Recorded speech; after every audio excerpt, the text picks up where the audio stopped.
to your Toastmasters. Someone famously said, the irony of life is that it happens to all of us.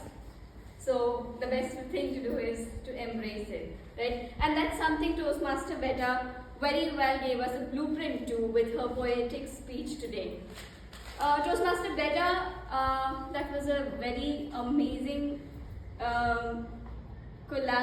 very amazing setup of ideas, a culmination of great thoughts, practical thoughts that you also gave us along the way as you delivered your speech today. So you really excel at the content that you presented. You had amazing vocal variety in terms of the inflection, the way you modulated your voice, and it just flowed very well with the kind of emphasis you wanted to place on the content that you delivered.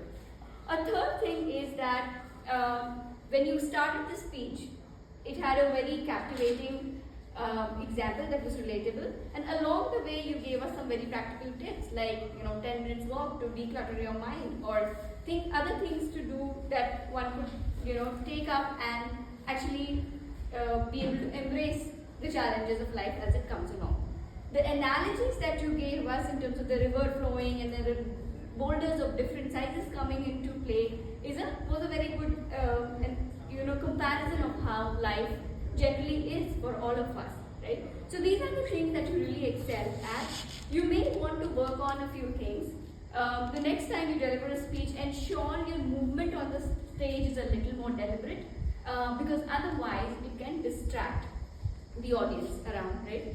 The other thing that you can work on is take more thoughtful pauses. It will help you with two things. One is you running out of breath, right? Because I noticed it happened a few times that because you were not taking pauses, you were towards the latter half of your speech, you were running a little out of breath. So it will help you that way.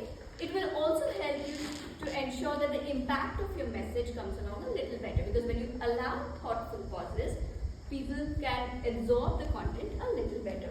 And a third thing would be really the alignment with the objective of the speech. So while the content was great, it was delivered very poetically, useful to the audience around. The objective was to understand communication style and also talk through different styles and the impact. So that could have been, maybe thought through and incorporated. So maybe next time, make sure once you have the content, align with the objective of the speech and make those minor tweaks that might help. All in all, I would say you gave us a good blueprint for embracing life, and there are definitely takeaways from me, and I'm sure there is for the audience as well. But just as long as you ensure some of the things that you could consider working on. Thank you.